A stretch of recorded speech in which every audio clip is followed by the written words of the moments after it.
पनवेल महानगरपालिकेच्या स्थायी समिती सदस्यांची निवड जाहीर. कामोठेचे रवींद्र गणपत जोशी आणि हेमलता गोवारींना संधी. नमस्कार, आपण पाहत आहात 4K digital news channel. Panvel महानगरपालिकेतील महत्त्वाच्या स्थायी समिती आणि महिला व बालकल्याण समितीच्या सदस्यांची निवड जाहीर करण्यात आली आहे. भाजप महायुतीकडून कामोठे येथील नवनिर्वाचित नगरसेवक रवींद्र जोशी आणि नगरसेविका हेमलता गोवारी यांची निवड करण्यात आली आहे.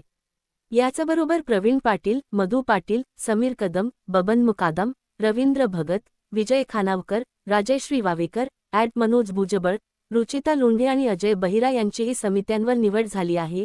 या निवडीमुळे महानगरपालिकेच्या विकासकामांना अधिक गती मिळेल, अशी अपेक्षा व्यक्त होत आहे. स्थायी समिती ही महानगरपालिकेतील अत्यंत महत्त्वाची समिती मानली जाते.